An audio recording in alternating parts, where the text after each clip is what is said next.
Okay. Good. Okay, so the meeting is now getting recorded.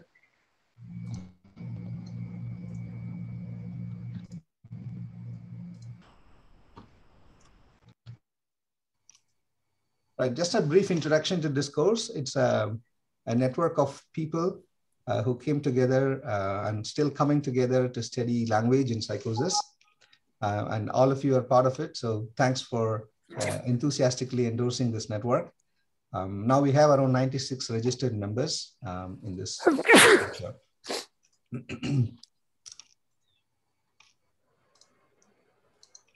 So there are several objectives to Discourse, and I'm going to briefly introduce some of them to you. But this is the committee that is working behind the screen to produce this seminar series, as well as everything else that you see in email comes from the work of this group. Emre Bora from Turkey, he's among the audience today. Eric Tan. Eric is the one who came up with the acronym DISCOURSE to stand for Diverse International Research Committee for Studying Schizophrenia, Language and Speech Disorders and Schizophrenia. And Gina Cooperberg from Boston is also a member of the steering committee. Iris Sommer from Netherlands, and myself, Lena Palaniappan. I work in Western University, Canada. Maria Sanchez Alonso, Natalia Mota, who is also a co-chair of this seminar series. Natalia works in University of Federal do Rio Grande in Brazil. And Wolfram Hinzen, who is in Spain at the moment. He's in University Pompeu Fabra, UPF. He's also a part of the steering committee. So this group primarily came together to expand the work that's already going on for several years in language in psychosis. And all of us here are motivated by that question. So it's a good opening to start with phenomenology. We have like 5 areas that we came up with that we can focus on in this network. Phenomenology, psycholinguistics, computational linguistics, neurolinguistics, and clinical trials. Not all of them are represented in this seminar series, but most of them are. So we're starting with phenomenology today. But again, the talks won't be focused on only one of them. There will be, you will see some neuroimaging and neurolinguistics as well discussed as we go along today. And the objectives of Discourse primarily is to study the profile of language in psychotic disorders in much more detail than what we have achieved so far. Also to work on the neural basis of language dysfunction in psychosis. And many groups are working on these questions for a long period of time. And this network is an attempt to bring everyone together, discuss and exchange ideas about these questions and challenges as we move forward. Also to further our inquiry into psycholinguistics, psycholinguistic basis of symptoms, not just linguistic symptoms, but also non-language symptoms in psychosis. What is the psycholinguistic basis of them is going to be an important area of work for us. And also with the growing area of computational linguistics, how can we inform computational models with psycholinguistic methods? How can we do cross-pollination between all these different areas of language research? Finally, the eventual goal would be to make language-based measures available for clinical trials in psychosis. So these are the objectives broadly. Again, a number of them are in development, and I'm hoping that the network and the exchange we have around the seminar series will help us to refine them further and make working groups coming out of these objectives. So the 2 important points from the seminar series and the discussion that follows is to identify the priorities and refine them, and also to develop working groups, identify individuals who are interested in areas of work, and bring people together. So I'm hoping that on behalf of the steering committee, each of the talk that we will have will not only present information that's already out there, but also raise provocative questions about where the field has to move. And this is the lead role the discussants will take after each talk. And today we have 2 excellent speakers. I'm going to introduce them in a minute. But I also want to remind you that we have a series. It's not just one talk today, and some of you asked me by email. So we have a series, and every last Friday of the month for the rest of the year. That's how we planned it. except for the Thanksgiving week and Christmas week. That's going to happen the third Friday instead of last Friday. So August 27, September 24, and October 29 Fridays, same time, we'll have these seminars. Now, the talk today will be focused on phenomenology, clinical aspects, and related neuroimaging findings. But we'll have computational linguistics as a second talk. And we'll have talks about data banking, privacy issues, sharing data on October 29th by Brian McKenna. We also have a specific neuroimaging talk by Professor Thilo Kircher, and that'll be on November 19th. And finally, we'll have a session on cognition and psycholinguistics. So this is the plan for this year, but we are continuously planning for more educational events throughout next year as well. And this is an evolving scene. Hopefully people can reach out if they want to be added to this list, and we can work towards that. So this is going to be the structure today. We'll have 45 to 50 minutes of talk, and we'll have 15 minutes after that led by the discussant. Discussant will try to summarize the issues at hand raised by the speaker. They will also try to be provocative, to try to ask questions that we don't have answers for example. And then there will be open discussion. Now, I encourage you to put your questions in the chat box. You can do that during the talk, or you can do that during the discussion as well. If you want to come on the screen and ask these questions, just indicate that in the chat box. Myself and Natalia will be moderating it, and we'll call you out by name if you want to come out and talk. If not, just put the question. One of us will read it out for Professor Liddle and Professor McKenna. So please remember, this event is being recorded. Make sure that you use your audio and video control appropriately for that reason. And it'll be great if people can mute themselves during the talk. And if there's any bandwidth issues, you can also switch off your video during the talk. That's preferable. So I have a great pleasure to introduce Peter Liddle. Peter Liddle was my supervisor when I did my doctoral work. Peter supervised my research, and we continue to collaborate for the last 12 years. So I'm very pleased to introduce Peter. Peter did his PhD in physics at South Australia, University of South Australia, and then he did medicine and psychiatry at Oxford University in the UK. He was a faculty at Charing Cross and then at Westminster Medical School. And he headed the psychological medicine unit at Hammersmith Hospital before coming to Canada in '94, where he took the Jack Bell Chair for Schizophrenia in the University of British Columbia in Vancouver. And then he returned to the UK in 2001 to Nottingham University, and he has been there ever since. He now leads the Center for Translational Neuroimaging in mental health in the Institute of Mental Health in Nottingham. Many of you might have read Peter's fantastic book on disordered mind and brain and the neural basis of mental symptoms. It has a very interesting chapter on disorganization, but I'm sure Peter's going to update it for us now because things have moved on a lot. So I'm looking forward to that. And then we have a discussant, Peter McKenna. Again, Peter McKenna is not new for most of us, doesn't need much introduction, but he did his medicine in the University of Birmingham in the UK. And he had a psychology and physiology degree from the University of Oxford. He was a consultant psychiatrist at Cambridge, and then he moved to Glasgow as professor of psychiatry there. He currently works as a senior investigator in FIDMAG in Barcelona, and he's been there since 2008. So Peter has written another fantastic book on schizophrenic speech. I don't have to introduce that book to you guys. Most of you might have seen it and read it. So I'm very excited to introduce both of them. We're going to start now with Peter Liddle's talk. So please mute yourself. Thanks, Peter.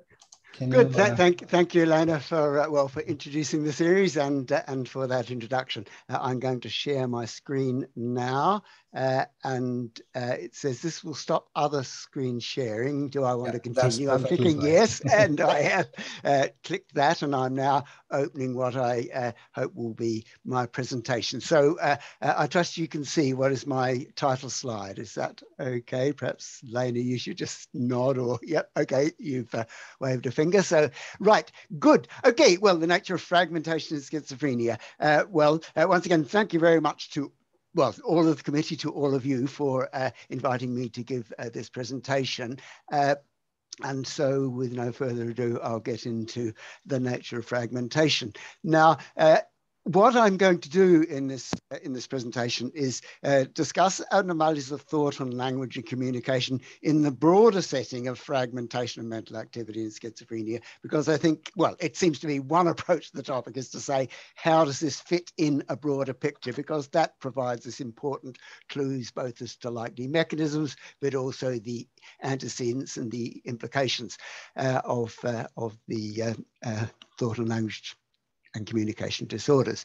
Bleuler, of course, we know him for naming the illness schizophrenia in his book published in 1911, said how this disease, this is schizophrenia, seems to interrupt the thousands of associative threads which guide our thinking.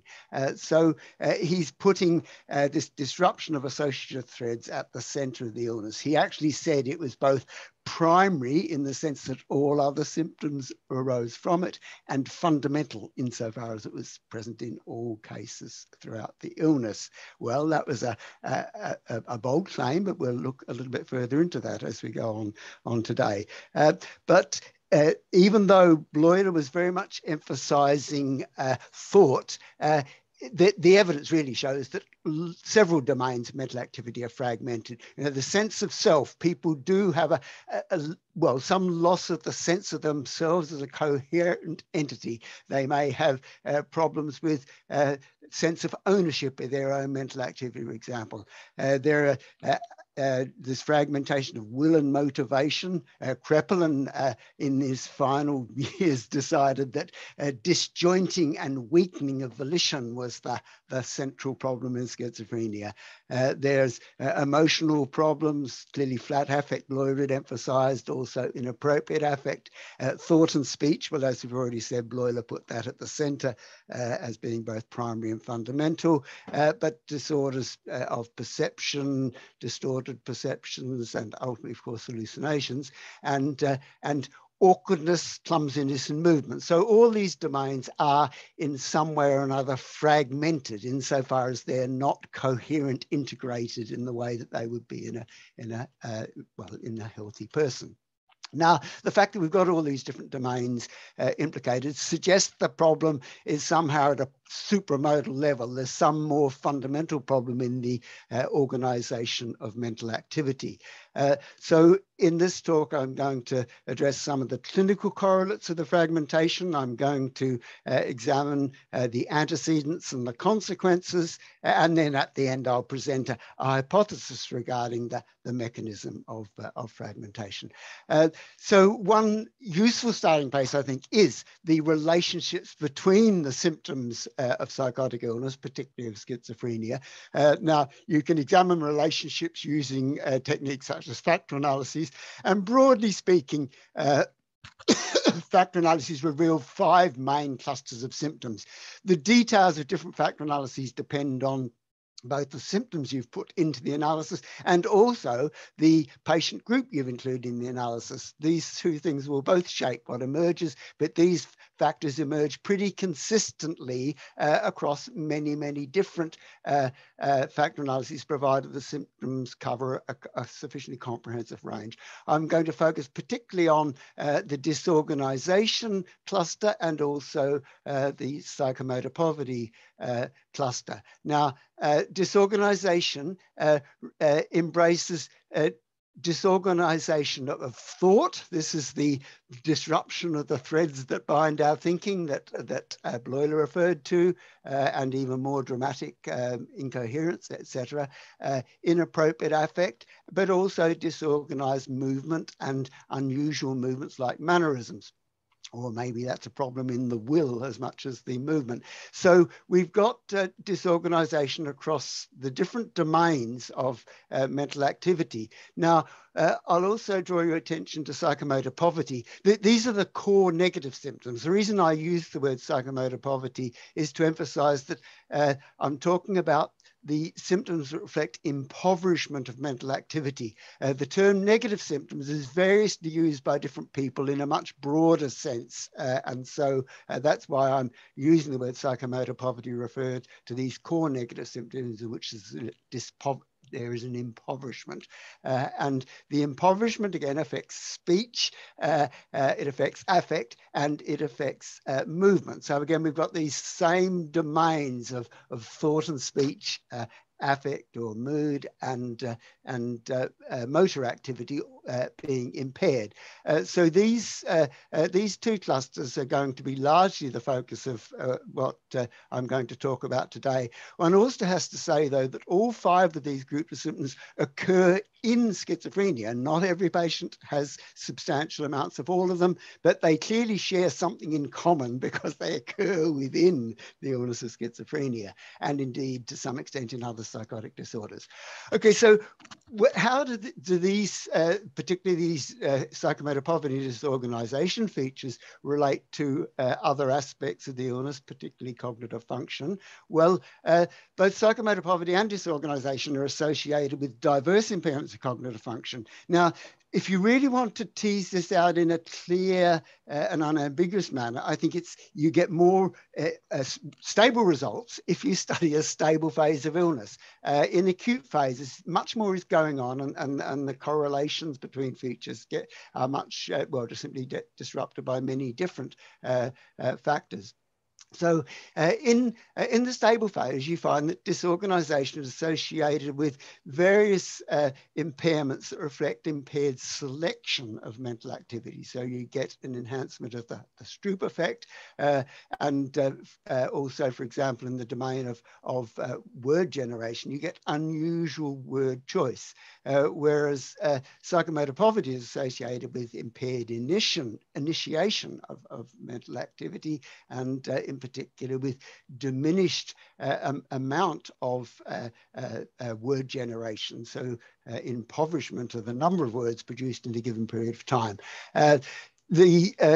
I did a study with Heidi Allen and Chris Frith looking further into the word generation abnormalities, and broadly speaking, to summarize what emerged from that was that disorganization appears to be associated with a poor searching strategy looking for words, whereas psychomotor poverty is associated with a premature termination of the search.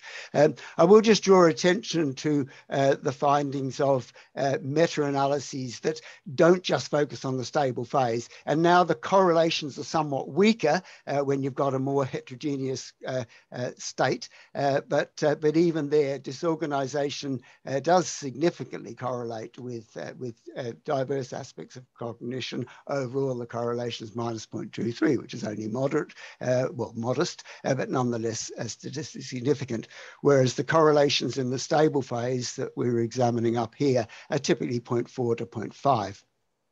So these different groups of symptoms are associated with cognitive impairments.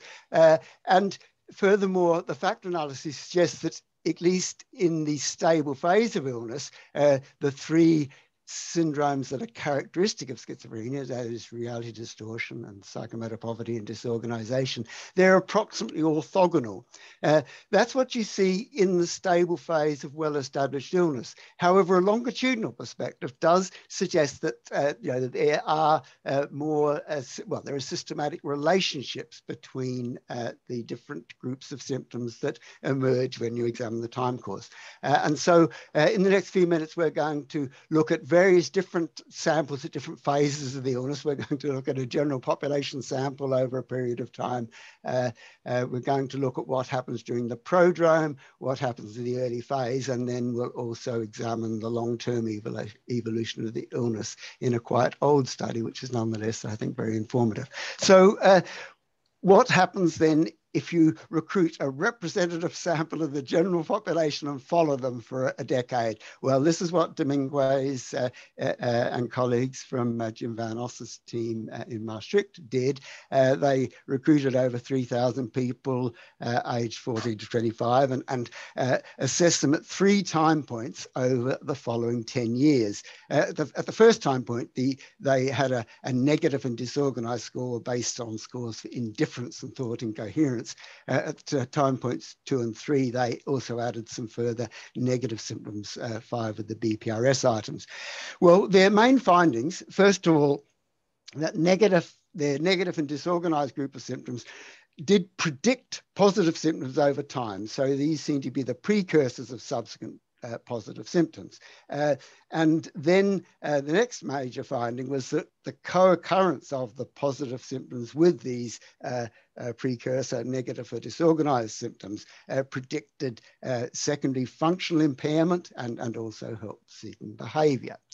Now, what happens in the prodrome of the illness? Well, I'm going to start with a study from Heinz Hafner and colleagues in Mannheim, a study of 230 cases assessed using a structured interview specifically designed to assess the prodrome of schizophrenia. And what they found, the first major finding from this study was that the mean duration of the prodrome of what became schizophrenia was 5 years. And I've listed below this the various, well, the 10 most frequent early signs. Now, some of them are quite non-specific. Some of them are functional impairments, poor work performance, social withdrawal, etc. The two that I've highlighted in red are the ones that are more, if you like, characteristic of schizophrenia, difficulty with thinking and concentration, which is probably a combination of the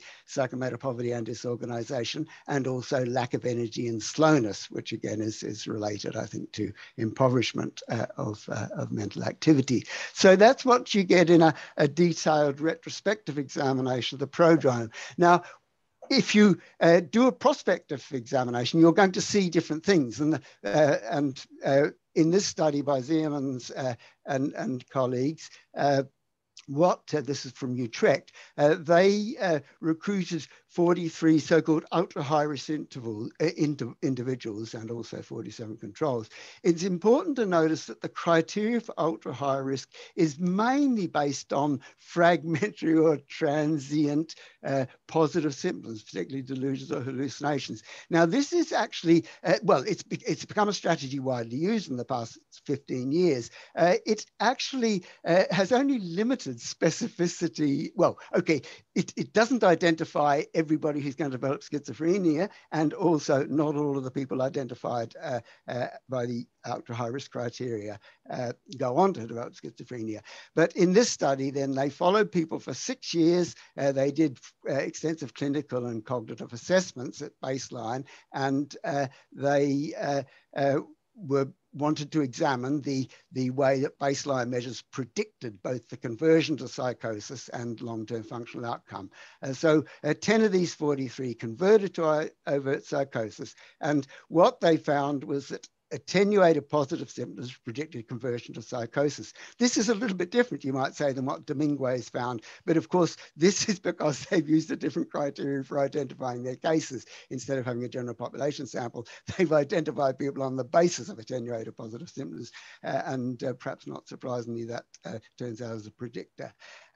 But perhaps more important for our theme today is that the disorganized symptoms were predictive of poor functional outcome over the 6 years, with a quite strong correlation of 0.55. And I show you the scatter plot here with the disorganization score on the horizontal axis and global assessment of function at follow-up on the vertical axis. And as you can see, there's a correlation. So that's what you see during the prodrome. That's what the prodrome predicts. What about in the first episode? Well, here I'm giving some data from Pat McGorry's group in Melbourne.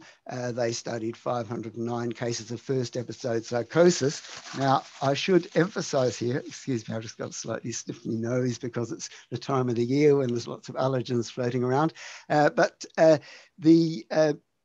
It's important to emphasize that this is a study of first episode psychosis, including affective and non-affective psychosis. Now, if you recruit a more broad sample, you're going to expect to see the features that distinguish affective from non-affective being, if you like, an important determinant of what clusters emerge. Well, they identified 4 factors. 2 of them are very much the characteristic mood related groups of symptoms. And then they've got delusions and hallucinations, which are common to all the psychotic illness. And then their 4th factor was what they describe as a Bloilerian factor. Now, I'm just giving the items that had a prevalence greater than 10% and a loading greater than 50% on the factor. And you'll see that there are very characteristic psychomotor poverty symptoms, alogia or severe poverty of speech, blunted affect, affective flattening, but also, the characteristic disorganization features, marked disturbance of associations, peculiar behavior, incoherent speech. So what we're seeing here in a study that is going to, the factoring is going to be determined by having both effective and non-effective cases in the sample, and we're seeing this Bloilerian factor. But that does suggest that there is something that's shared by disorganization and impoverishment.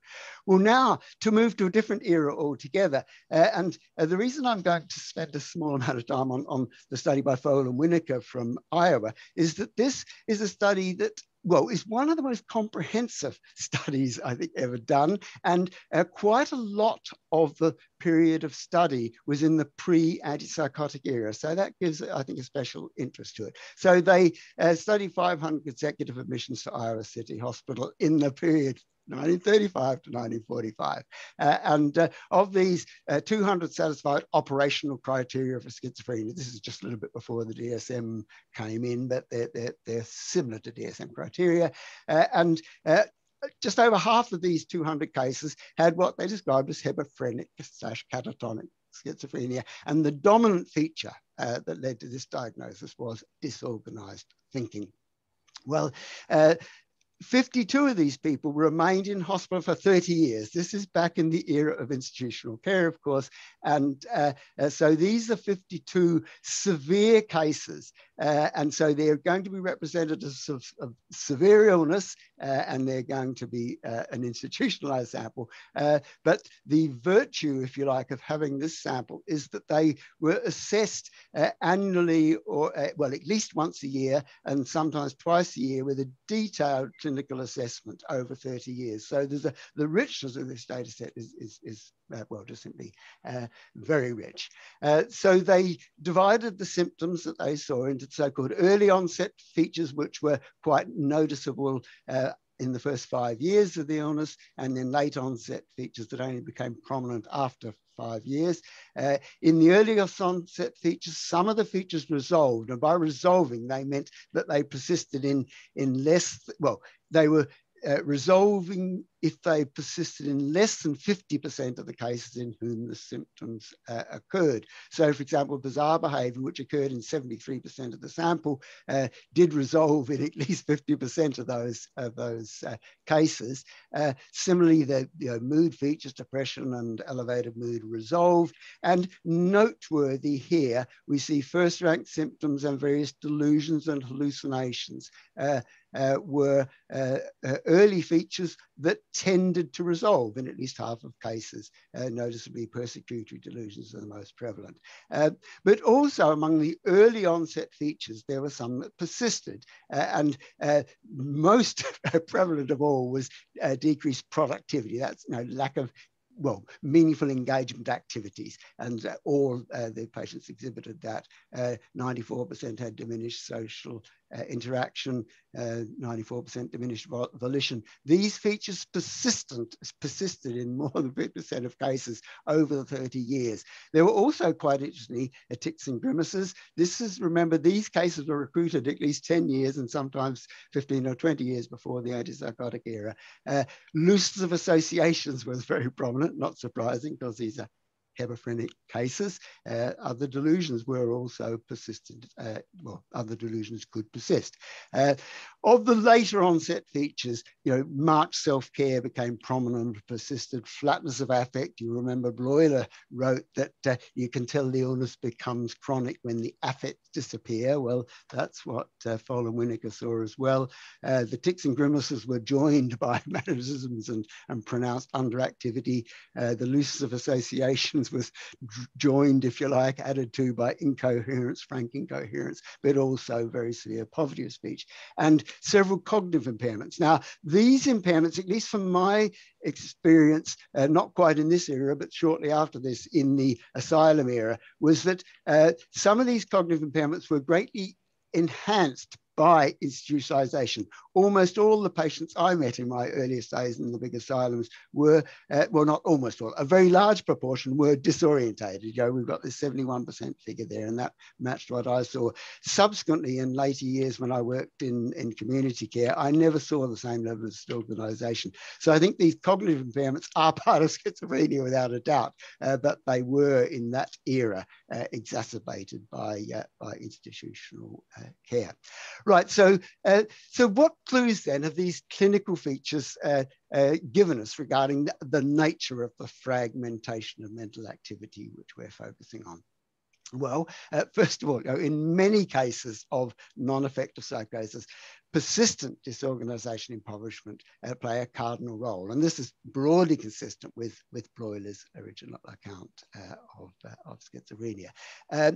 Really noteworthy is, that is the impairment of occupational and social function. It often precedes the florid psychosis. That was, well, clear in Hafner's study, but also some of the other early phase work we discussed.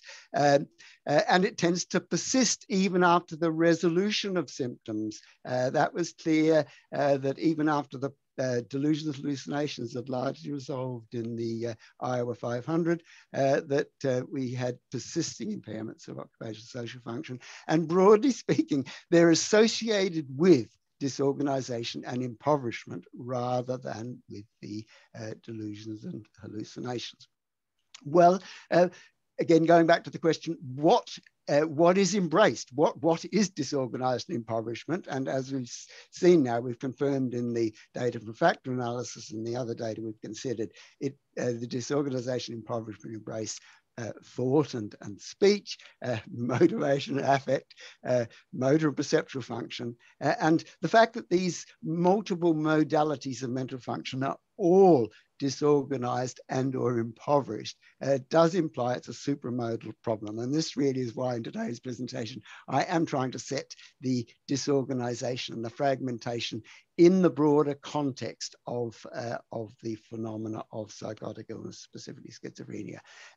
Now, disorganization and impoverishment, they're definitely distinguishable, cross-sectionally in established phase of the illness, they load on distinguishable factors, but on the other, but they are related. Magori's study and other studies demonstrated, particularly in the early phase, that when you do a factor analysis involving affective and non-affective psychosis, you see that these features are related, but they follow distinguishable time courses, particularly the study from Fowler and Winnaker of the hebephrenic cases suggests that marked psychomotor poverty develops after a sustained period of disorganized mental activity, although one should note that from Dominguez and the other studies we discussed, some negative features are present from quite from the earliest phases. Okay, so how are we going to if you like, best describe the heterogeneity of schizophrenia? Now, my own view is that it's just simply worth distinguishing what I call classical schizophrenia from integrated psychosis. Well, what do I mean by this? First of all, we've been discussing the disorganization and impoverishment of mental activity. We've discussed impaired cognition, impaired role function. And with my colleague Mohan Ratnayar and others, we did a confirmatory factor analysis that did confirm that in established schizophrenia, there is a latent variable that seems to underlie the association between these sets of features that I would call the classical features in the sense they were described in the classical accounts by Kreppelin and then by Bleuler. We've also done a cluster analysis in a somewhat bigger sample of people that work is currently in preparation for publication. And we found two clusters of cases, about half of them exhibiting appreciable evidence of these classical features that I've listed up here.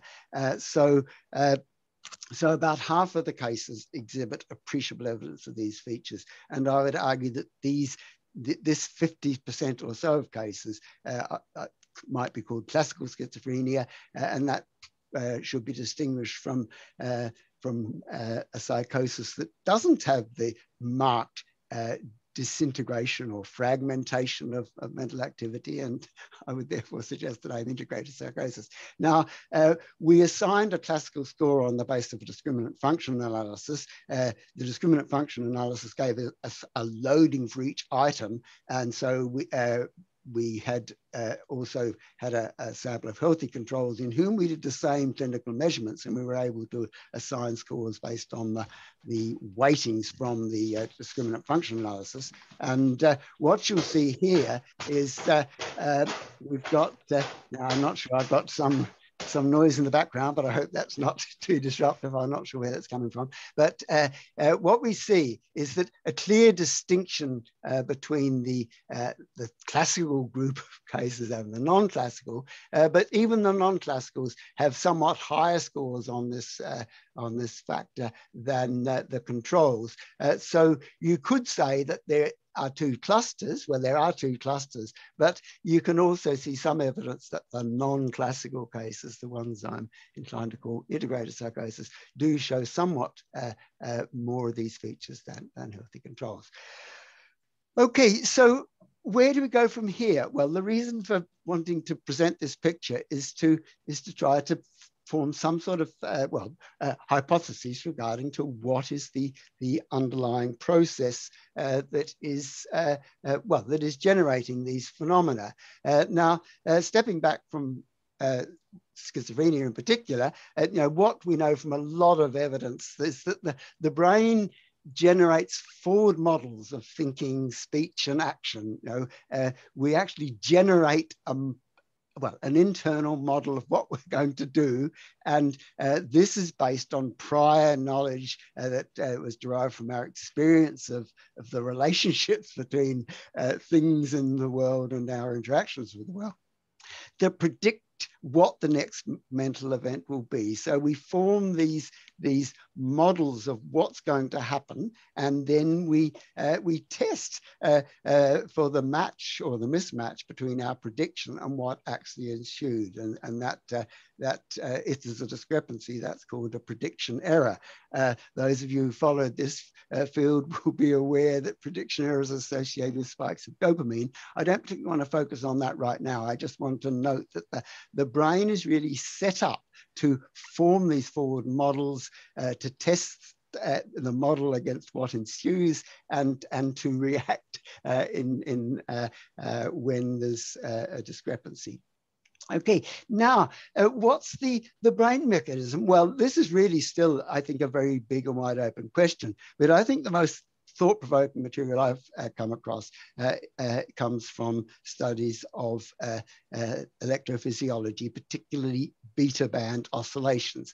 Now, as we said a moment ago, a forward model requires both the maintenance of the neural representation of the relevant content of working memory. You need to maintain that, but you also need to suppress competing activity. So if we're looking for a mechanism of this, we need to find a mechanism that's going to somehow keep the forward model intact while suppressing competing activity. And at least beta oscillations are a good candidate for at least a correlate of the mechanism. So what do I mean by these transient bursts of beta oscillations? Well, first of all, this is an illustration from some of our own work of a so-called time frequency plot of the EEG signal.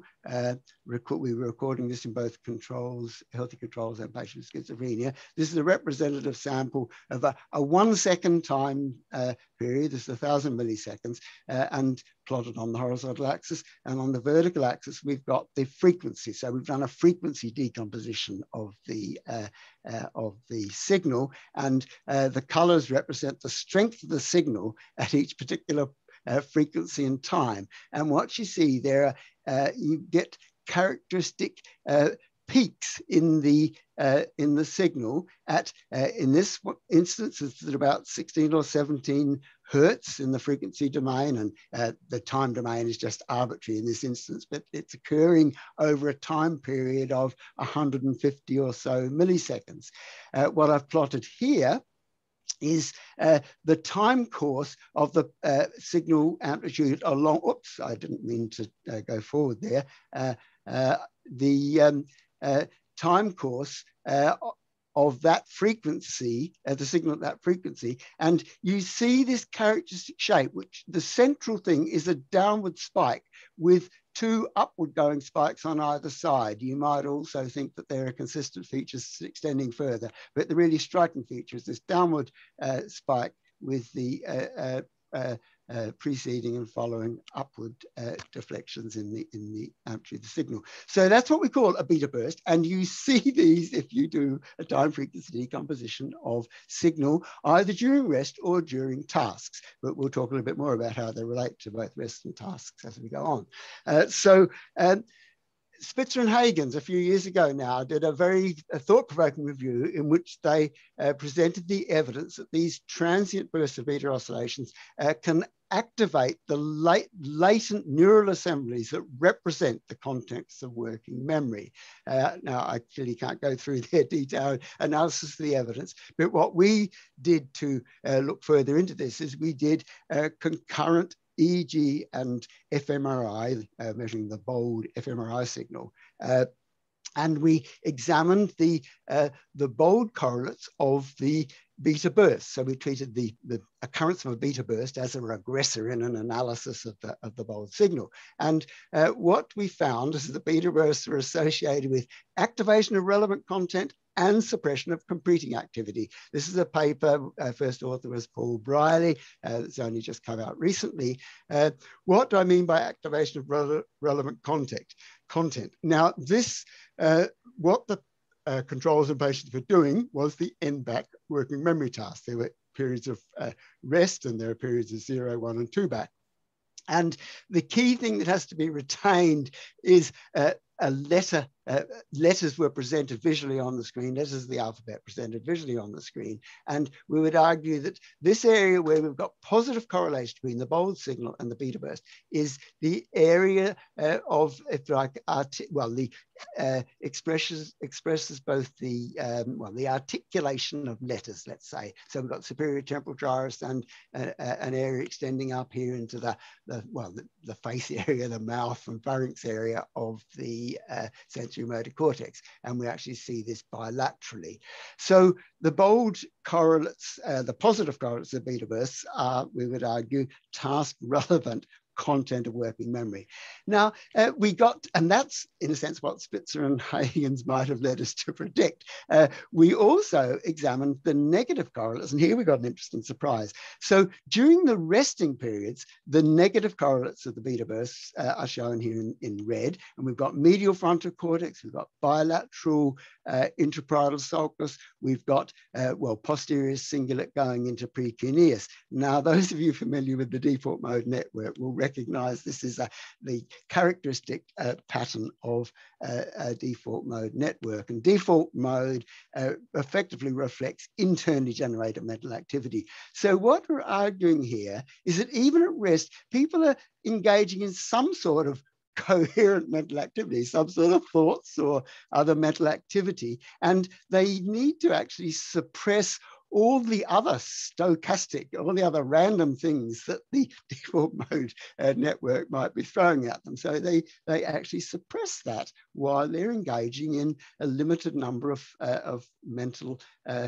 processes during rest. Now, during the actual task, the areas that were negatively correlated are now shown in yellow here. I've got my cursor back again.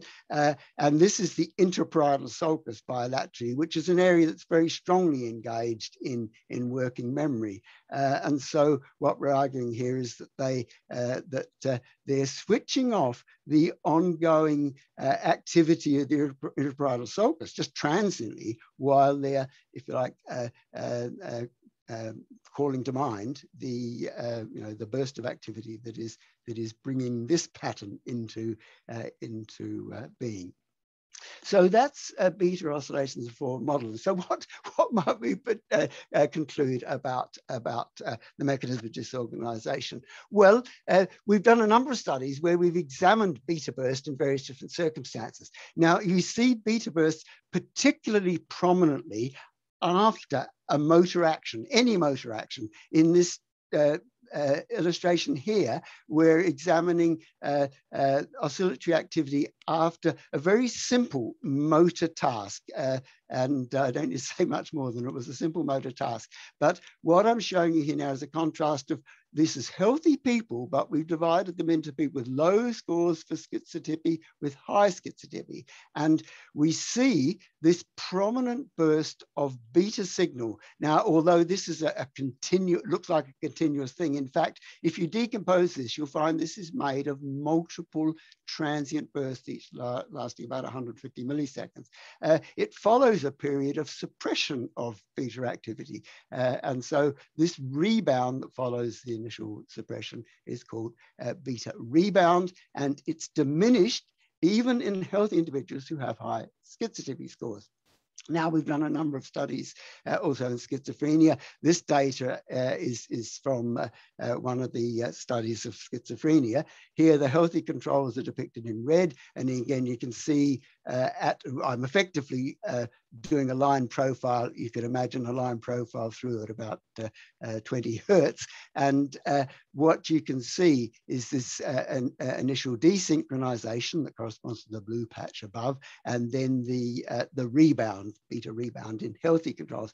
And in both recent onset schizophrenia depicted in black and chronic schizophrenia depicted in blue, this is very significantly decreased. In fact, there was even a difference with the chronic cases, the blue slightly more suppressed than the recent onsets. But the important point to notice is we're seeing this, and we've seen this in at least 3 completely separate samples of people now.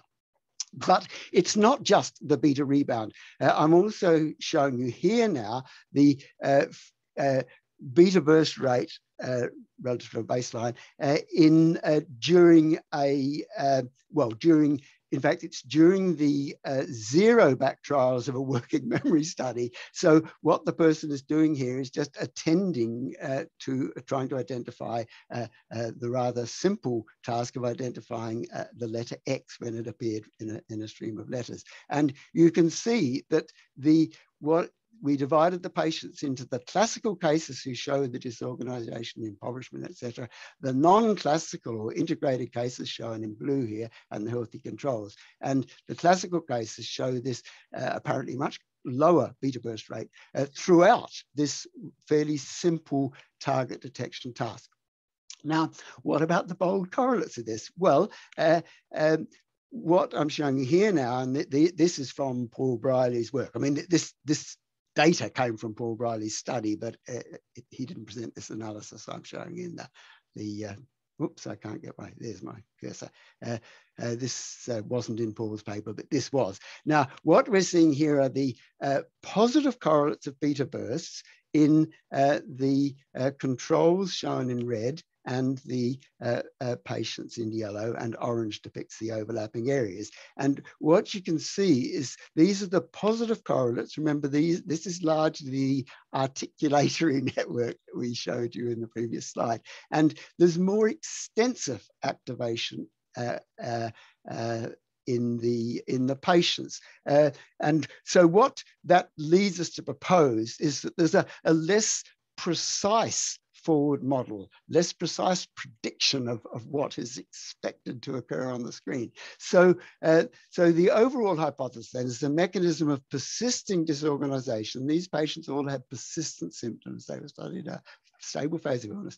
It involves frequent errors in the forward modeling of thought. I'm also hypothesizing it includes affect and motor activity, but we didn't test it in this particular study, due to an imprecise prediction process. So that's what I'm hypothesizing, it's a hypothesis at the moment, but I'm hypothesizing there's a mechanism that the brain uses in the forming and examining the forward model. This entails these transient beta bursts.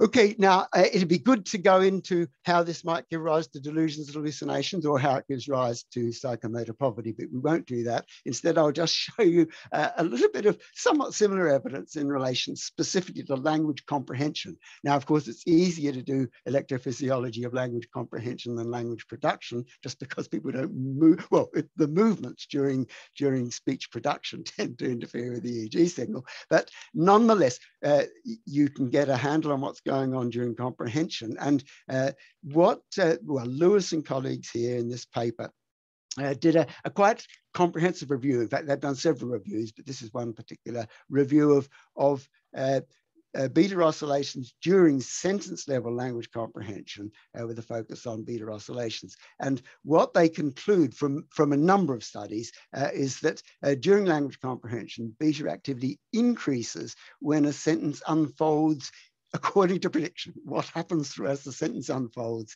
is what they're predicting, what is consistent with the forward model that they're forming.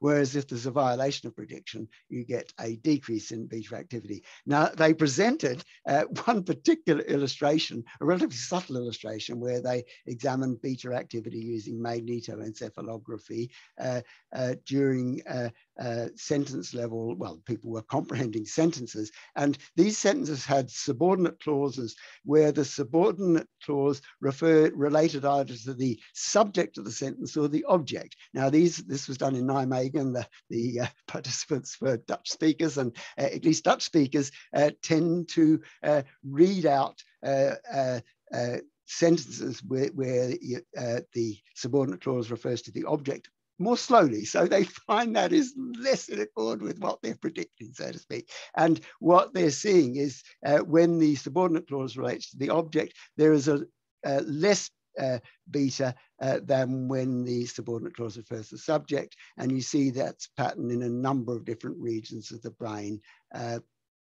during the comprehension of these sentences. So it does appear that specifically in the domain of language, we see beta as an important concomitant of forward modeling, and beta increasing when the sentence is unfolding according to prediction and decreasing when there's a violation.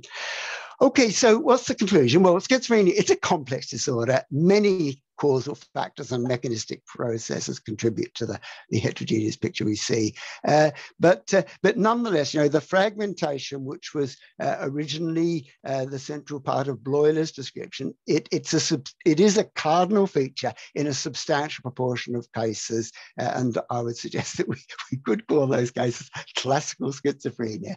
And the proposed mechanism for this is a disruption of forward modeling, the forward models that might lead to disorganized mental activity. Now, although I've looked today at the clinical evidence that suggests disorganization is associated also with impoverishment and predisposes to florid psychosis, the excitation and reality distortion, I could,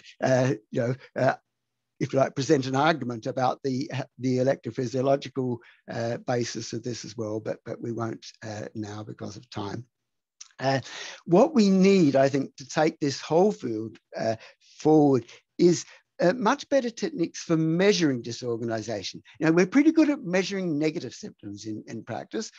Patients are pretty good at telling us about their delusions and hallucinations, but disorganization is an altogether more subtle thing. And I think in clinical practice, we're less good at monitoring this, as indeed Folham, Winokur and their colleagues back in Iowa in the middle of the last century were. I think we're much less good at being tuned into this, but we have one great advantage nowadays. We can record speech samples, and we can do machine learning or other computerized analysis of speech, and we'll hear a little bit more about that in subsequent presentations in this series. I would also emphasize emphasize, though, not just speech, but I think that movements are a very fertile area also for detailed recording, video recordings, or some sort of mechanical recording, and computerized analysis, looking for the fragmentation, the disorganization, the impoverishment of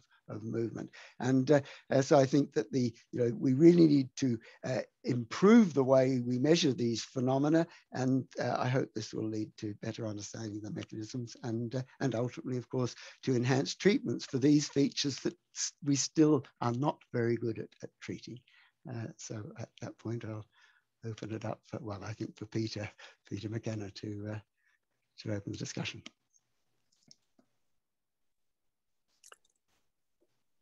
Oh, before I do that, I should just show one more slide, of course, and that's acknowledged. Now, over the past 45 years, it's been a great adventure exploring all this, and there are many people that have contributed to the ideas, but I want to mention a few of them here. Certainly Tim Crow, who I worked with back in the late 1970s, early 1980s. My wife, Elizabeth, who is not only supportive as a partner, but also contributed a lot to our discussions, and indeed many other colleagues. Some of them are in this meeting, who've contributed contributed to these ideas over the years. So thank you. Thank you, Peter. It was excellent. And I don't want to put a big interval between you and Peter McKenna, but I just want to check if Peter McKenna, you have everything ready for your presentation? Yep, yes. Yeah. Okay, so you go ahead. Thank you. So, right, I have to work out how to share screen. At the moment, I'm just seeing the grid. Hang on. Speaker, right?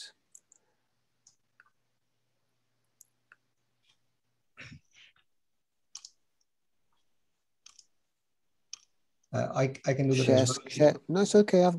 Should be okay. Desktop 1.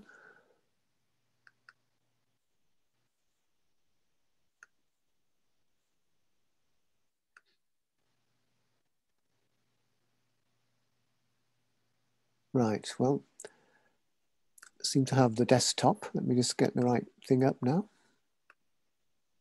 Okay, so these are my points for discussion, which are unfortunately coming up rather big. I'm not seeing it yet, Peter. Oh. There's a little green share screen thing that might appear at the bottom of your window.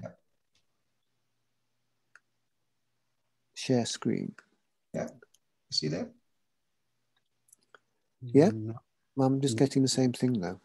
Yeah, no, I'm not seeing it yet. Yeah, no, I can't see either. So let me see if I can bring up that PowerPoint you sent. Mm-hmm.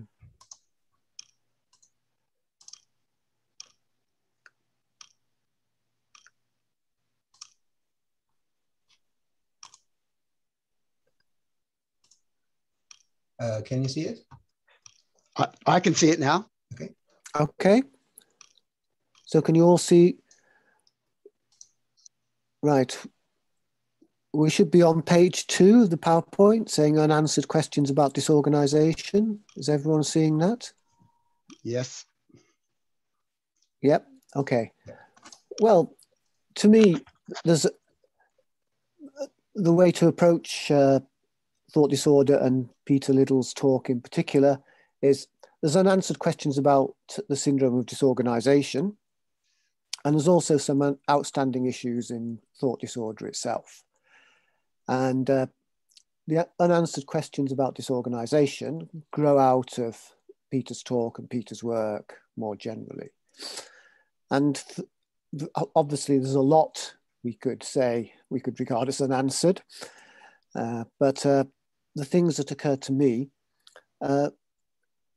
disorganization comprises thought disorder, inappropriate affect, and which are both well-known, well-accepted symptoms, but also something that's usually referred to bizarre or disorganized behavior. And this is not well specified in the various studies. And in particular, the question of the relationship with certain catatonic symptoms like mannerisms, as came out in Peter's talk and also in factor analysis studies. And there's also looming here, Fole and Winokur, who found a kind of conflation between disorganization and catatonia in their very chronic schizophrenics. So to me, this is a question that needs answering. What do we mean by, what is the behavior associated that's seen in, that can be subsumed under the disorganization syndrome as opposed to other aspects of schizophrenia? Another thing that continues to bug me from time to time is the relationship between the syndromes. Peter's said in the talk they're more or less orthogonal, and in his original 1987 study, reality distortion, disorganization, and psychomotor poverty were either inversely correlated or the correlations were close to zero. But is this true? Because I'm certainly aware that different factor analytics studies have given quite different findings. And this, to understand the nature of these syndromes at the etiological level, it would be useful to know if they really are independent, that is orthogonal. And then a third thing that grew out for me is the relationship between thought disorder and cognitive impairment, which Peter touched on and implied, while not fully committing himself to the idea that it's there's a relationship with specific aspects of executive function. The meta-analysis you referred to and other meta-analyses have found relationships with other aspects, aspects of cognitive function that are non-executive. So if we're going to advance the understanding of neuropsychology as a basis for understanding disorganization, I think we need to be clear as to whether there's a specific association with executive function or is it's just diverse, to use Peter's words. So, I mean, these are things that occurred to me growing out of Peter's talk, but there may be many other questions. If we move to formal thought disorder itself, the things here are not really part of Peter's talk. They're my clinical hobby horses. And of these, the important one for me is the very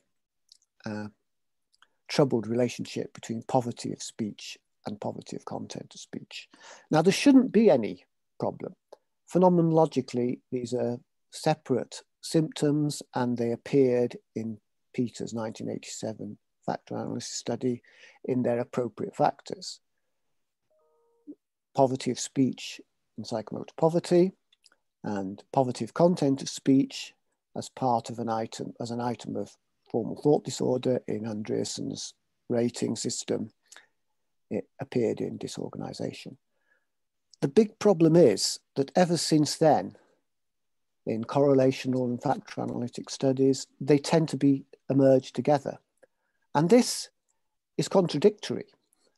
You can't have poverty of content of speech, that is speech which is normal in quantity but conveys little meaning, in the setting of poverty of speech. You have to have adequate speech output for it to be present.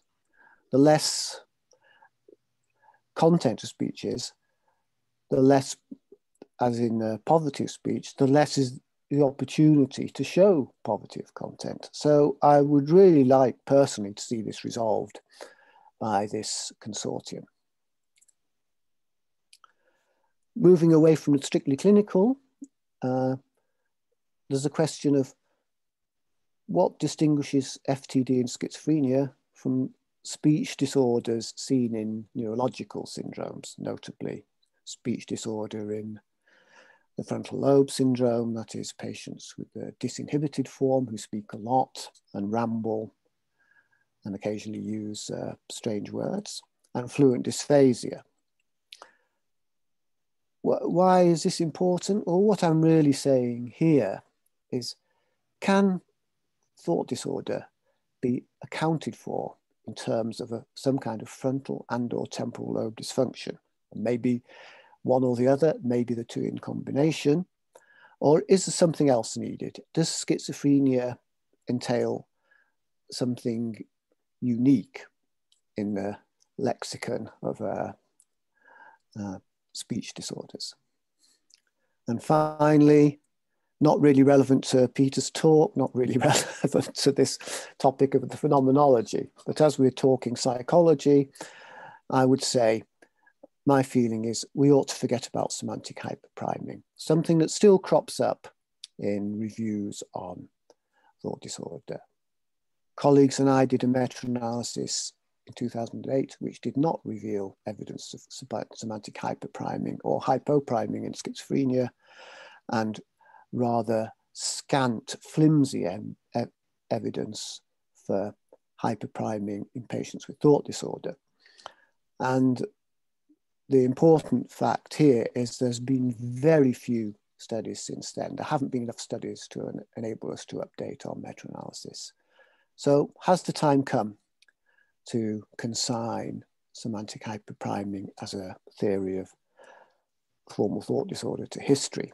And while we're at it, should we be thinking about also consigning the idea of disorganization within semantic memory?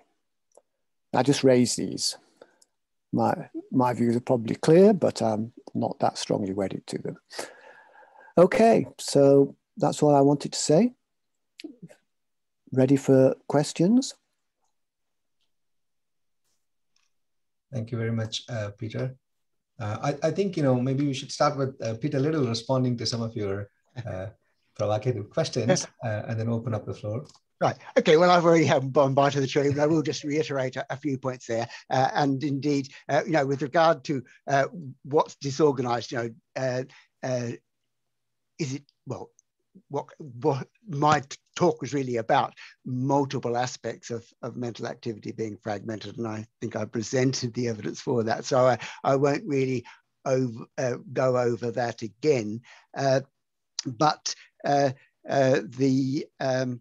fact, can you just show me the second slide again, Lena? That at the moment we're on the third one. If we could just, oh, sorry, can we? No.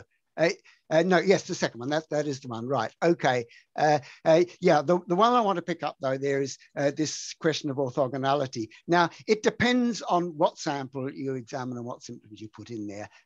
Clearly, these phenomena, all 5 of these clusters of features that I've mentioned today, are not completely independent processes. They must share some things in common. I would actually argue that reality distortion and disorganization can share dopaminergic hyperactivity, and I can even argue why that should be on the relation on the basis of my beta bursts and forward modeling theory. So no, they're not orthogonal in the sense of being independent processes, but in a particular phase of illness, they can occur somewhat independently of one another, and that's the way factor analysis works. It depends on who's in the sample and how much variation there is in the sample. So I think the answer is quite clear to that one, but well, I'll be interested in other people's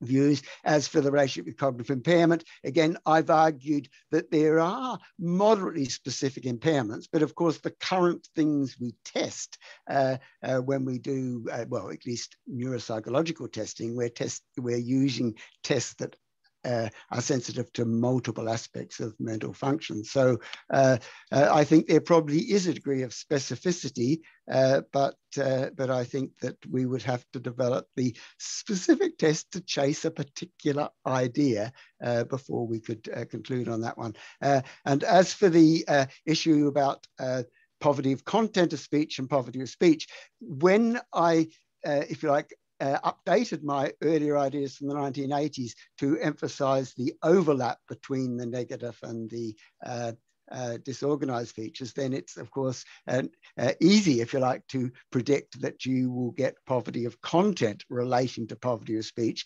As Peter says, you need some speech to assess poverty of content, although I think poverty of content is decreased content in proportion to the number of words. So if somebody says 20 words a minute compared to somebody who says 75 words a minute, then you have to effectively take account of the fact that there's you're going to see less amount of poverty of content, but it's in proportion to the number of words. So I think they do overlap. I think that fits with the idea that there is something that is shared between disorganization and impoverishment. Anyway, I could go on more, but I think I'd want to leave those my comments there, because I'd already had a chance to express my views. I'm really interested to hear what other people think about it, or indeed what questions they may have. Great. We have questions coming in the chat box.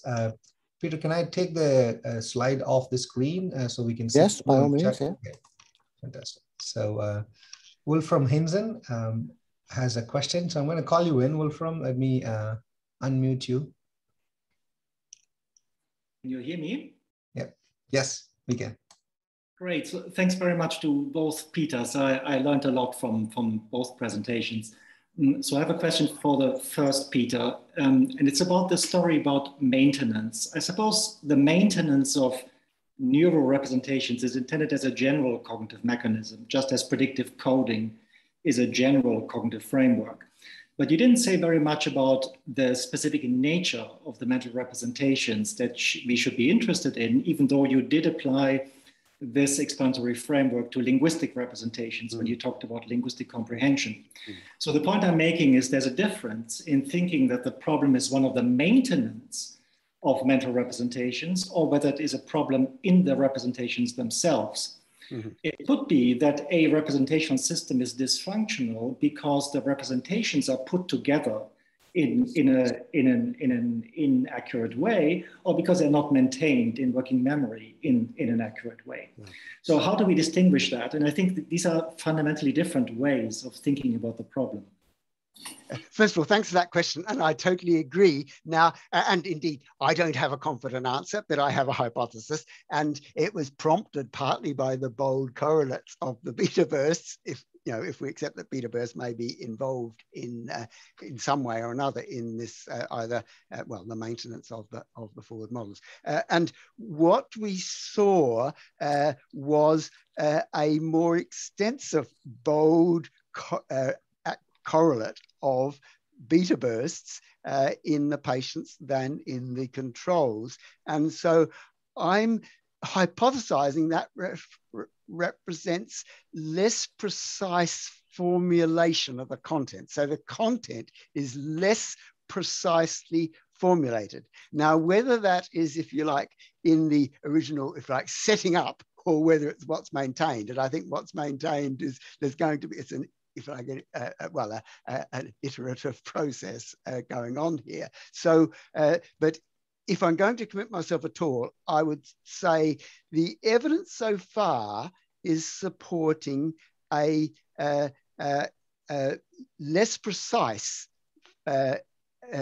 formulation of the content, which I'm relating to a more extensive brain engagement. And interestingly, to Peter's final attempts to provoke us about semantic priming. Now, I wasn't looking at semantic priming, but it's a not dissimilar notion here that there's less precise formulation of the forward model. So as far as I can answer your question, first of all, it's hypothesis.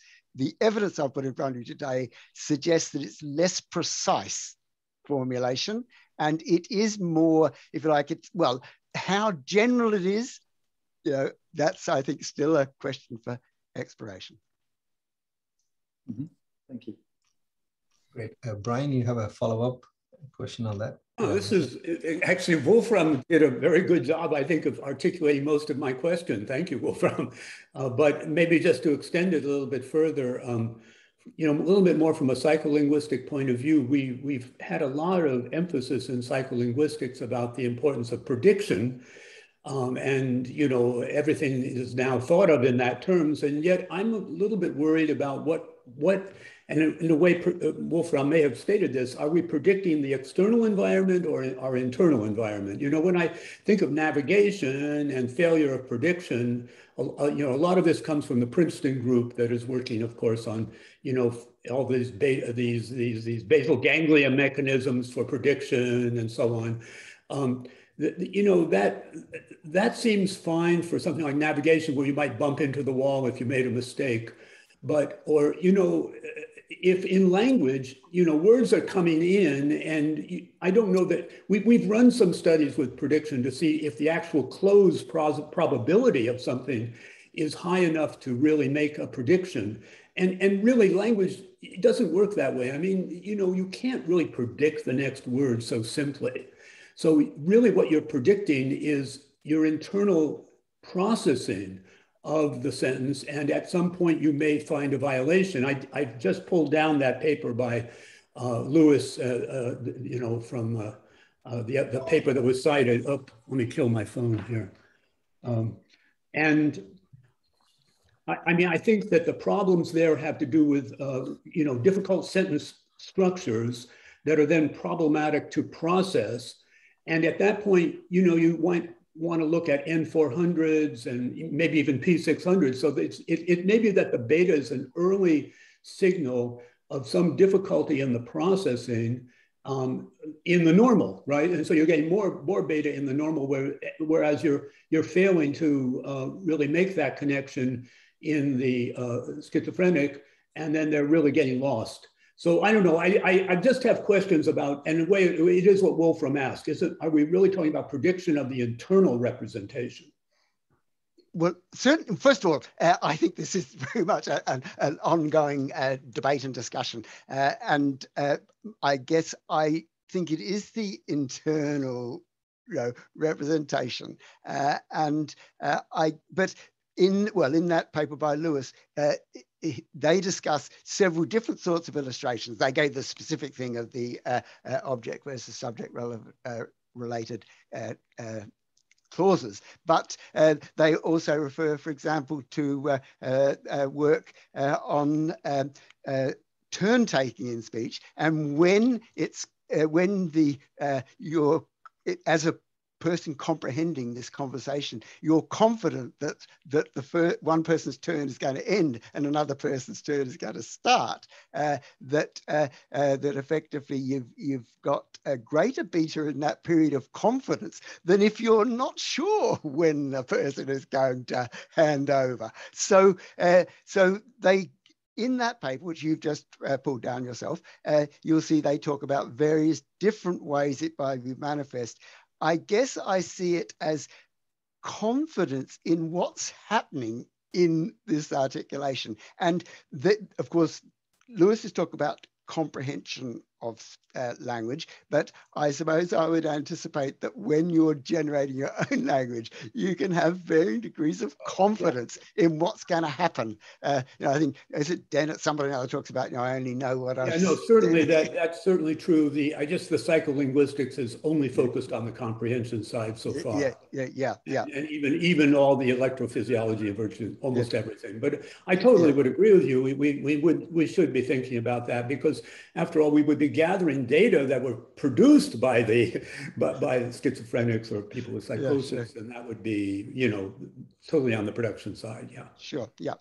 Of course, things like the N400 and, you know, you said the P600 as well. But I mean, years ago, I used to study those relatively late components we would present sentences that, you know, he went to the shop to buy a loaf of rain or whatever, and then you get that, you know, incongruity at the end, and you get this massive signal in healthies, and that's attenuated schizophrenia. Now, I would love to go back to some of that data. Unfortunately, I don't have the data any longer, and see how that relates to the beta-verse. Yeah. My main point is that psycholinguists are thinking about this as being a predictive of the actual incoming stream of words. Yeah. And I think that it makes much more sense from your point of view to think of it as prediction of the internal processing. Yeah. Which is what I think what Wolfram was saying too. Yeah. Yes. Yeah. And I think I'd go along with that. But again, to some extent, I'm going to be more impressed by what you've got to say than me. Well, we'll all find out. Yeah. Okay. Good. Well, thank you for the comment. So we have a few more questions. We have Sunny Tang from Zucker Hillside in New York, and she's working on computational linguistics. Over to you, Sunny. Hi, thank you so much. I just wanted to introduce myself first and to thank everyone for the talk and this organization. I'm excited to recognize so many of your names. I actually have this book right next to me. So my group, actually, we have some very preliminary work where we did ratings using Nancy Andreassen's TLC scale in a number of individuals with psychosis, but also a range of other psychiatric disorders as well as healthy controls. And so first we reproduced the distinction between the poverty speech symptoms and the disorganization that you mentioned earlier. And in fact, from what Peter McKenna was saying, we actually did see poverty of speech stick with the poverty symptoms, whereas poverty of content of speech stuck with disorganization. But then we actually saw, we were starting to see perhaps some further distinction within the disorganization symptoms between what I'm kind of thinking of as perhaps the more classical disorganization symptoms versus perhaps other symptoms which may be more shared with other kinds of psychosis or even other psychiatric conditions. So on the more specific side, we were seeing incoherence, derailment, loss of goal, separate out a little bit from tangentiality and circumstantiality and perseveration and those types of items. I was wondering if anybody else had seen anything like that. And then furthermore, with respect to kind of cognitive correlates of these types of phenomena, we actually saw from some very strong correlations between both of these types of disorganization items and social cognition and theory of mind. And actually the link there was much stronger between disorganization speech symptoms and theory of mind than between theory of mind and the poverty type speech features. So I suppose I wonder if, in addition to these predictive coding differences, I wonder if theory of mind may also play a very prominent role in the appearance of disorganization. How did you measure? How did you measure theory of mind? We did that with the hinting task. If you're familiar with it. And actually, in addition to theory of mind, it also, we found that it was also the case with an emotion recognition task, the Penn ER40. So it's more social cognition, perhaps in general, even beyond theory of mind. Well, that's what Ventura found in his meta-analysis of all those years ago. But theory of mind was associated with negative symptoms and with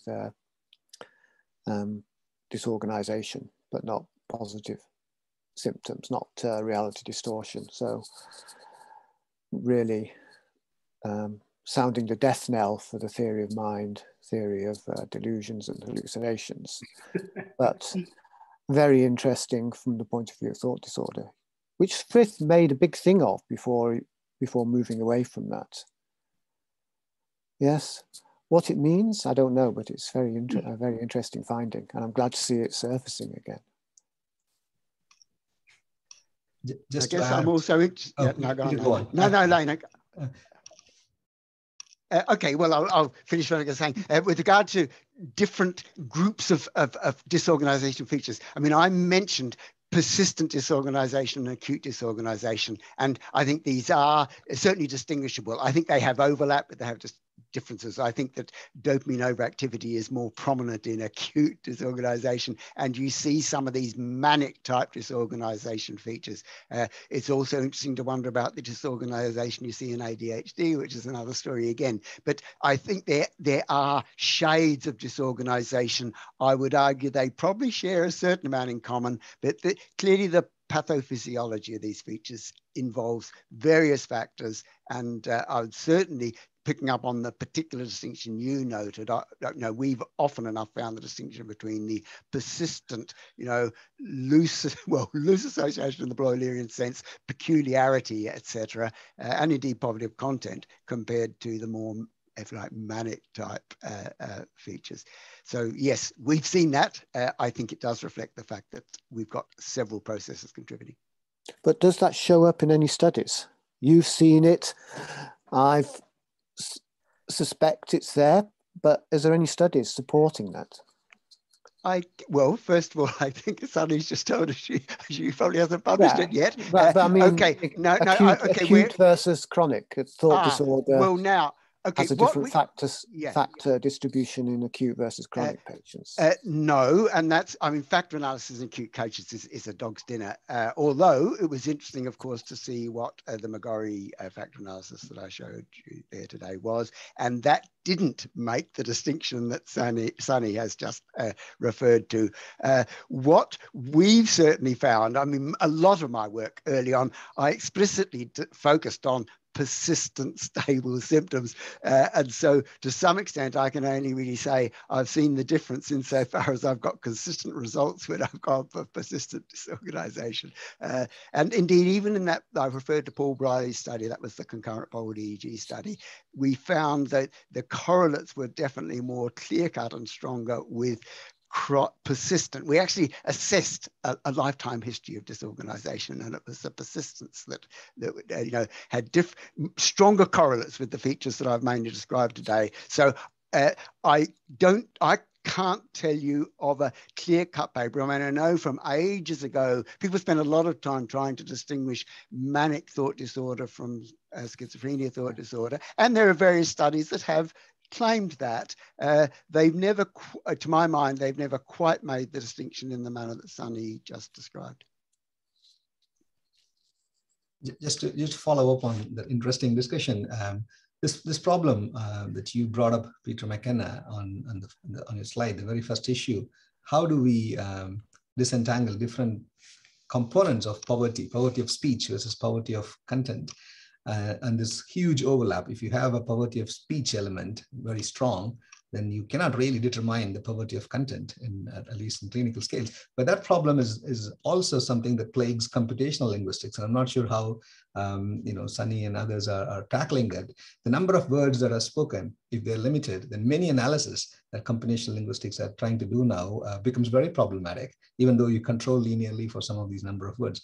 And I'm sure, you know, a lot of this will be very interesting discussion for the computational linguistics sections next month session. And I have a few more questions here, so I don't want to lag on this area, but thanks for bringing that up. I have Venkat Subramaniam from NIMHANS in Bangalore, who is a very well-known researcher in India, working on schizophrenia for a long time. So Venkat, on to you.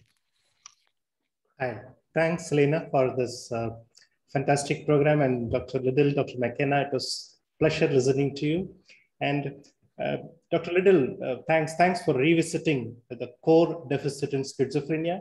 And this is very important, especially that we have to get anchored to the phenomenological aspects of this disorder. Thanks a lot. And I liked you linking the disorganization with the forward modeling deficits. Now, predictive coding is kind of permeating everywhere, and you know, linking this is a very, very interesting proposal. And that too, we have some objective readouts in terms of the beta bursts, which is worth exploring. Nonetheless, the prediction errors are also implicated in other dimensions of schizophrenia, like reality distortion. And given the possibility that these dimensions, that is the disorganization and the reality distortion, could be orthogonal, I'm just curious to learn from your thoughts on whether there could be potential differences in the prediction error patterns, whether there are different mechanistic proposals that might differentiate these dimensions from the predictive error perspectives. That is one part of the question. The second part is, if we look at the disorganization, especially the one that involves the affect, I would like to know about your comments on the embodiment and how this links with the interoception related abnormalities. Thank you. Thanks for those comments. And indeed, well, I think Wolfram and also Brian you know, effectively, well, I think Wolfram explicitly raised the question, what aspect of forward modeling, if I can paraphrase incorrectly, is approximately his comment. So there are different potential aspects of the forward modeling. Now, and I think they are related to one another. Now, my current, if you like, speculative notion is that if you've got what I'm calling imprecise forward models, you will get more prediction errors. What you predict is going to happen will clash with what actually ensues, either in your mind or in the external world, more often than if you have precise forward models. And so if when you get this, this prediction error, there's a lot of evidence suggests you get a spike of dopamine when this happens. And so it's easy enough to propose that somebody who's got a lot of prediction errors is going to get more spikes of dopamine, and possibly at times of stress, this will all get exacerbated, more prediction errors, more dopamine. And then, well, there's various theories. I mean, you can go back to Shinish Kapoor's influential paper in 2003 about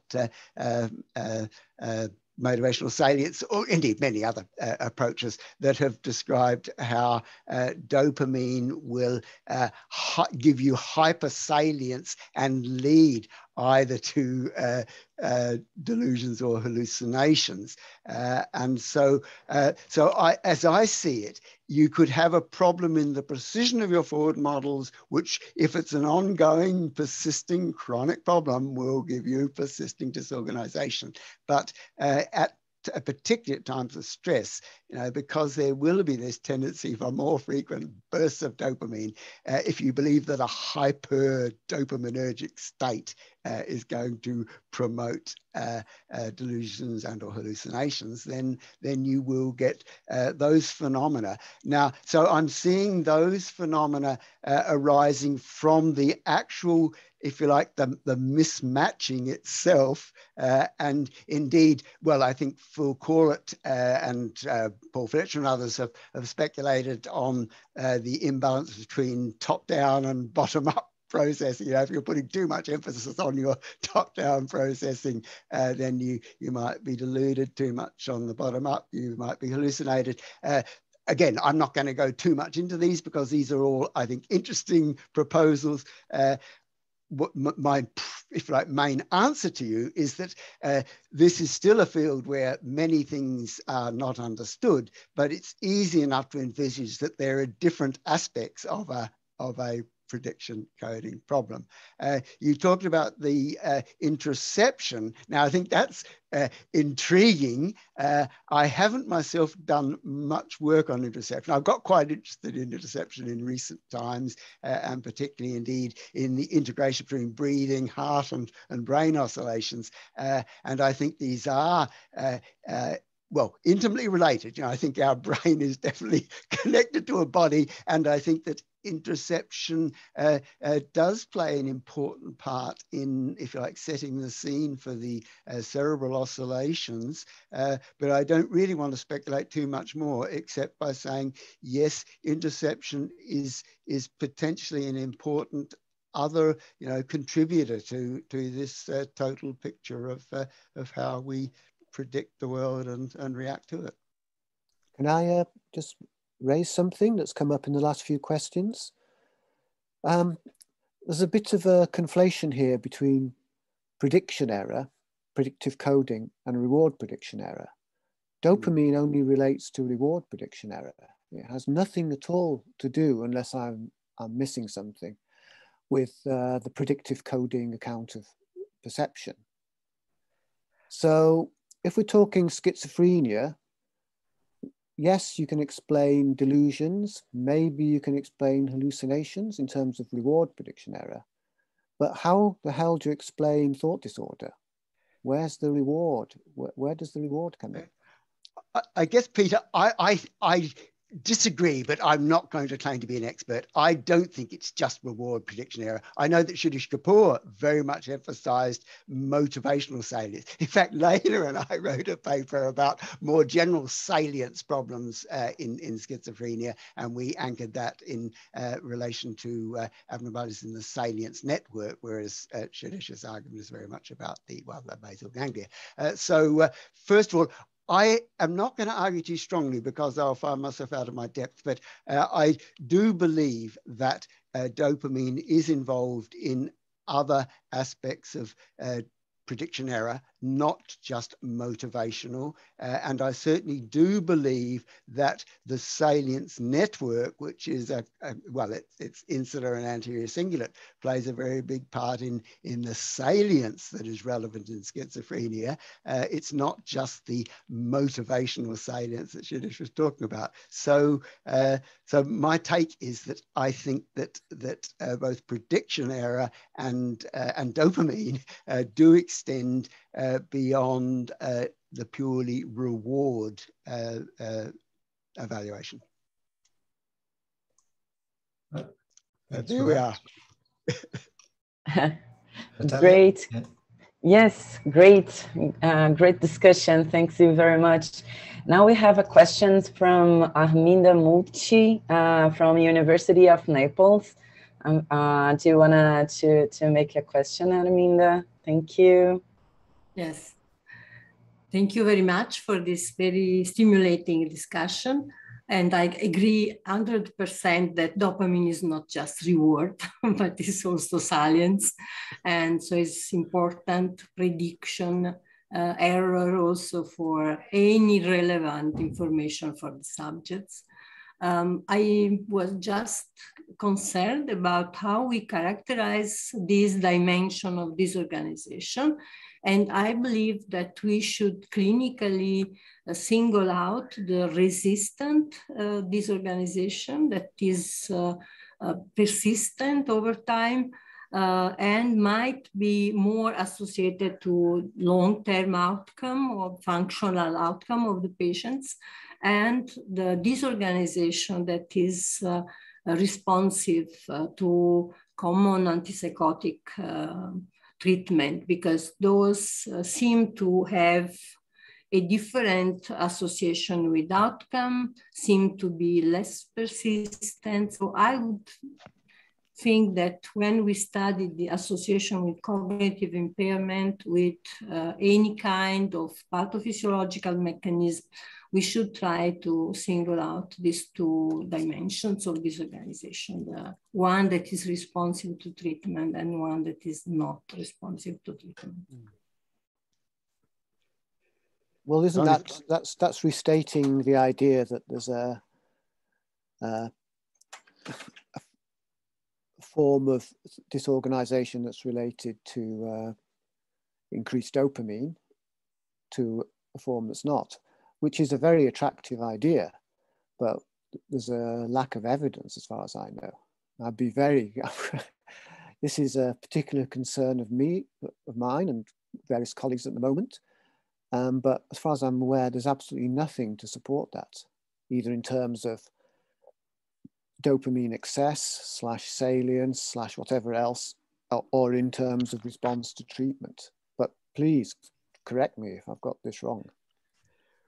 Okay, response to treatment, we've got a much longer history to go on. And if you go back to the alpha-beta flupentixol study done in West London back in the 1970s, I think it started and continued into the 80s. That of course, in those days, people didn't know whether it was D2 blockade that really mattered. And the difference between the alpha and beta flupentixol isomers was that one of them blocked D2 receptors and one didn't. And the conclusion from that was that delusions and hallucinations responded very well to the relevant D2 blocking isomer of flupentixol. And negative symptoms didn't respond, but formal thought disorder, in some cases it responded and in some it didn't. And that's what's in, I think Eve Johnson was the first author on the paper. Tim Crow was the one of the authors, probably the final author. And it came out about 1980 or so. So I would argue that the clues have been there from therapeutic response that distinguish these things. And that's not just, if you like, a clinical impression, that was quantified data. That's a very slender database. I agree, not a very big study. On the other hand, the alpha flupentixol, beta flupentixol study sort of got a lot of things right, I think. somehow people got things right more often when in the early days. Anyway, I'm not going to push it too much further. I am going to agree with you, Peter, and you're absolutely right. And you are, if you like, well, you're a stickler for saying, what's the evidence? And for a lot of the things that we sort of believe because we see it, because it chimes in with what we see, the evidence base is not good enough. And partly, I think it's pretty tricky doing I think it's tricky doing studies of acute illness, at least the sort of either detailed cognitive work or the detailed imaging work or the EEG work. It's just simply trickier in acutely disturbed people. And that's no excuse for us not doing it. I decided 40 years ago I was going to spend at least the first few years of my career working on the persistent stable stuff. And I've never ever really got beyond that because it's really tricky. In fact, one of the big studies we did do recently, we did try to distinguish those things, but and indeed we're still working on that data. But so I would accept, Peter, your criticism or your comment that the evidence base is by no means good enough. But I would say that it's not that there's no evidence, and maybe some of us have jumped on the evidence that matches our clinical predilections. So I welcome further good quality evidence. I'll just add to that, Peter. This is a very interesting discussion. I think what emerges from what both of you are saying is we still do not know what dopamine does to formal thought disorder. It's a very big question because on one hand, we see acute disorganization dissipating to some extent over the course of illness. Yeah. People are not having same positive FTD, positive formal thought disorder over time. It changes in its content, it changes in its severity, frequency, as well as nature. And you see more negative symptoms, negative FTD as well, negative formal thought disorder as well over time. So whatever was the acute dopaminergic excess causing in terms of formal thought disorder is not present after a while when you start antipsychotics for these patients, on one hand. On the other hand, when you give amphetamine, when you challenge with the levodopa, there has been some levodopa studies and amphetamine studies. I think Diana Bach was involved in some of them early on. You do see some elements of thought disorder becoming prominent with dopamine excess. So clearly it has a role. What that role is, it's unclear to us so far. And like you rightly said, studying these acutely unwell patients is a big challenge. We have a cohort where we did some resting fMRI and DTI, but having extensive cognitive assessments on this acute disorganization patients is really challenging. And if some of us can get together and do that, I think that will be a very, very important step for the field. It would be a nice way to advance the field bit by bit. And don't forget the old literature. Jacobs and Silverstone, I think, did the first good. That was an amphetamine challenge, wasn't it? I think it was an amphetamine challenge, and they did produce an acute psychosis with in otherwise healthy people. That it's not that old. It was in the 70s or 80s or whatever, within my lifetime. But so there is some evidence. But yes, the evidence base could be greatly improved, and I hope that this consortium will push forward with those things. Yeah. Thank you. Let me ask for Amelie Akin from Laval University to make the question. Thank you for your participation, Amelie. Hi. But first, I want to say that I'm really happy to join this group. I find it's a very unique opportunity for discussing the topic of speech and language, like pathologies in schizophrenia. I don't find that I have a lot of occasions to discuss the topic, and it's too bad because really what we want people to do in the end, or to be able to accomplish, is to go to a normal life, and speaking, talking, and discussing, even the interactive aspect is so important in that it's too bad that there's not more work. So I think this group can certainly lead the way for that. So I didn't have a specific question, but just I found that super interesting that Seni was talking about the link with theory of mind. It's much of my interest is in theory of mind and language in schizophrenia and in healthy people. And so as I wrote in the comments, we did also find the link between the theory of mind and the speech production, like in particular, how easy people make it to be understood by others during so I'm more of a cognitive neuroscience person, building my own task and like trying to refine the measures and like to understand better where the problem lies. But this was we asked people to rate how easy people with schizophrenia made it for others to understand them during a task where it's a little bit long to explain but like it's a conversation task where they have to explain something to somebody else and the other person needs to place things in order. So that makes for a very structured language example. And we did find that like people who have theory of mind deficits, like people with schizophrenia with theory of mind deficits, make it harder for others to understand them and to do the task with them. So I think that speaks to the role of theory of mind in that.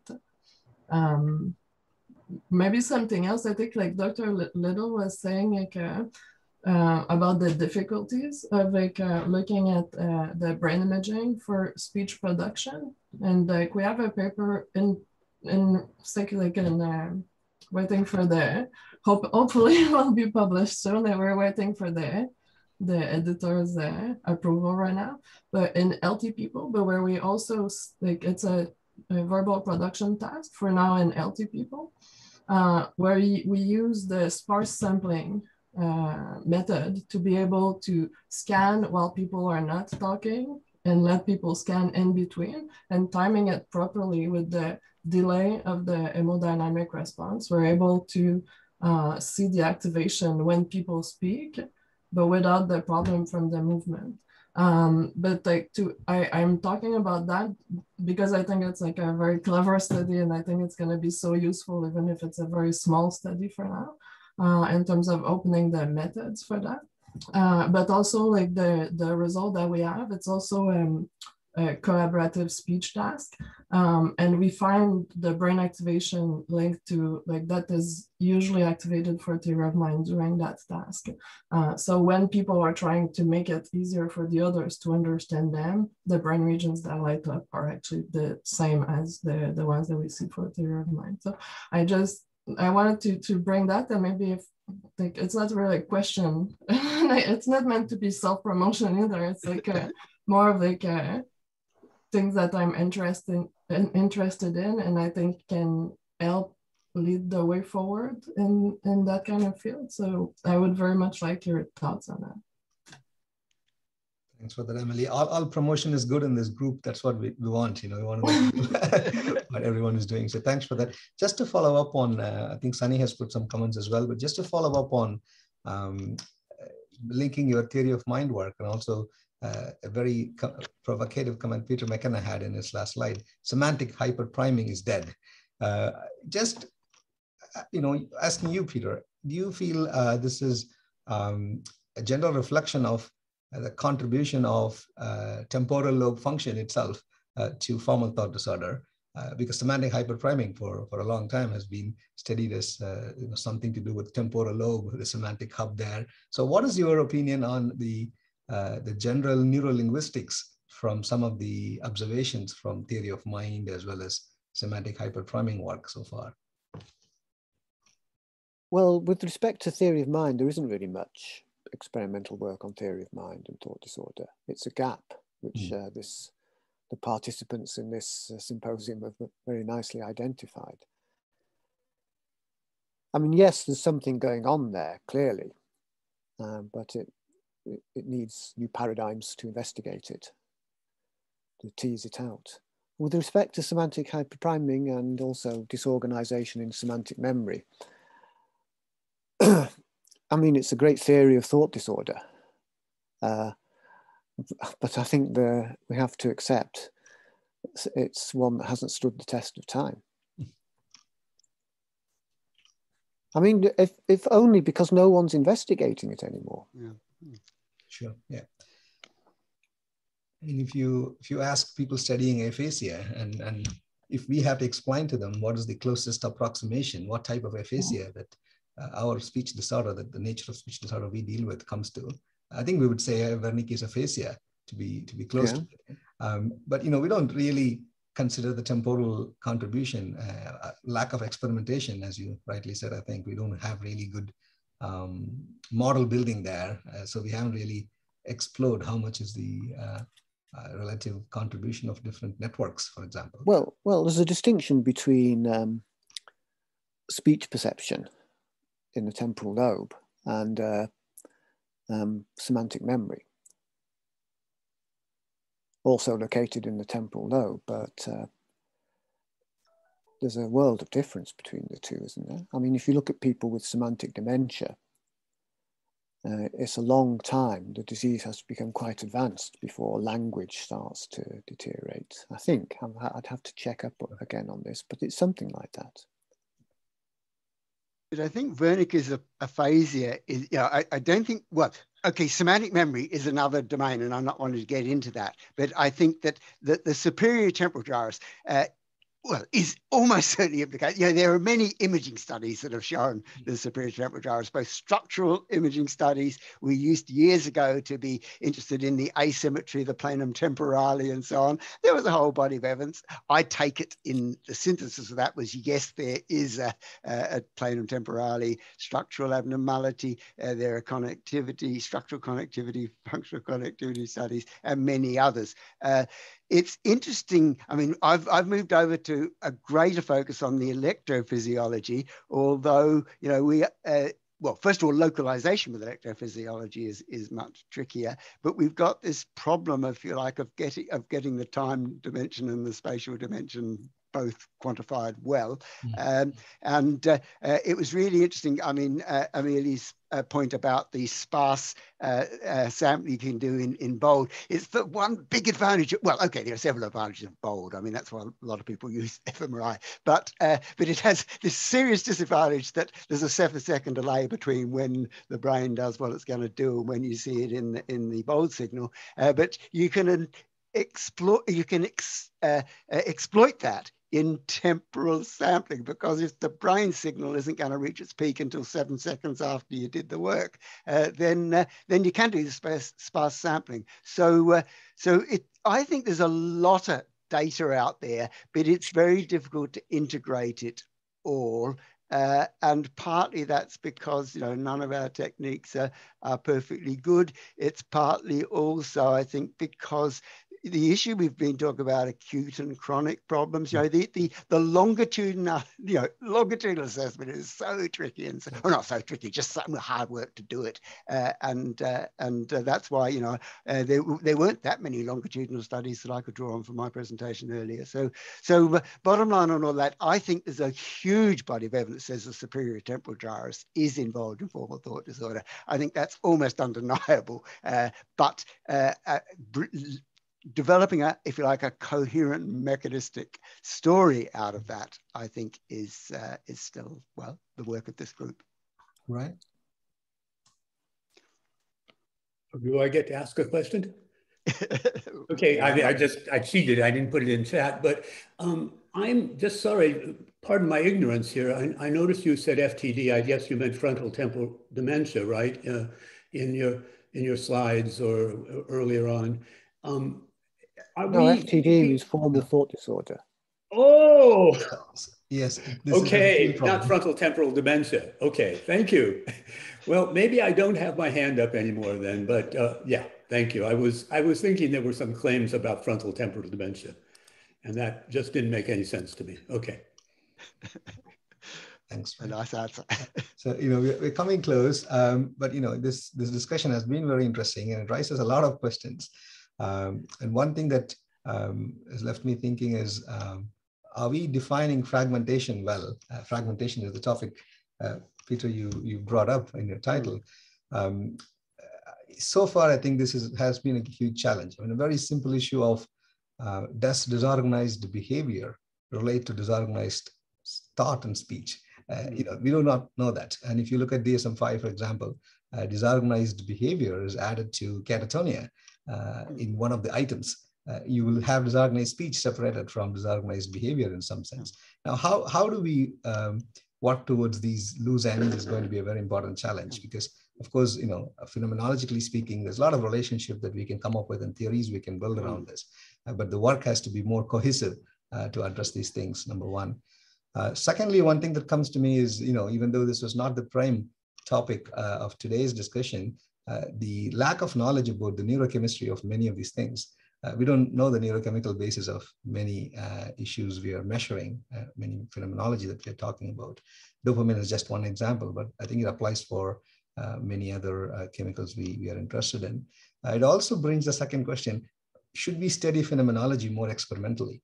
Should we have pharmacological challenges? One is amphetamine, but we have ketamine now. We have a very nice opportunity to liaise with groups working on depression and kind of make them take some interest in phenomenology. Of course, there's going to be a lot of differences in what ketamine does in terms of capturing the phenomena of thought disorder. Same for amphetamine. Each of these manipulations are going to produce different kinds of symptom evocations. And how can we use it experimentally to understand this? I think that's going to be a big question. And we haven't done a great deal of work as a field together in understanding the pharmacological phenomenology, so to speak. And I think probably this is a good time for us to all put our heads together and think about it. There's also issues of, if we don't have an evidence using the methods so far used, does it mean an idea is dead? I think that's a big question. We cannot answer that.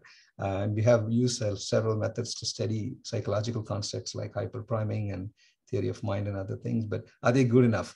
Do computational methods offer us something that others haven't offered so far? I think in linguistics, of course, we have some evidence, but what about general computational psychiatry in application of formal thought disorder? Is this the next way, next path that we have to take for understanding phenomenology better? Is it just, we cannot stop with measurement problems. We have to move further. So what is the way to move forward? Is computational psychiatry going to open some doors? These are all some questions I had, and I don't think we have very good answers for any of them at the moment. But as a group, I think it'll be fantastic if we continue to think about this, email, exchange information with each other, and contribute to further discussions. I just want to remind everyone we have the next seminar. The next one will be on last Friday of September, and same time on Friday. So that's going to be on computational linguistics, and it's given by Cheryl Corcoran, as well as Natalia Mota, who is co-leading this, co-chairing this with me. This will be interesting. I think there'll be a lot of uncomfortable questions for computational linguistics. Should we accept poverty of speech as the same as lack of complexity? And in syntax, I think there's a lot of assumptions that's going on in computational linguistics as well. How much can we use phenomenology to understand computational approaches? It's going to be important as well. So that's my few of my closing remarks. I know there are many other questions and discussions and comments in the chat. It was good to see chat box being very busy. This is recorded. Some of the chat transcripts, well, all of the chat transcripts will also be available as a file. I'm going to load them up on a channel, YouTube channel, and that can be shared as a link to all of you. So before I close, if there is anyone wanting to make any final remarks, please raise your hand or put in the chat box. If not, please join me in thanking Peter Liddle and Peter McKenna. This was a fantastic session. It's not easy to keep 45 to 50 people together for 2 hours these days. So thanks very much, gentlemen. Thanks for your input, and thanks everyone. Bye. Well, it was Thank you very much. Thanks very much for all the participations. Thank you, Natalia. Thanks, everyone. See you in a month's time. Yeah. Right. Good. Well, that was great. Bye. Bye-bye.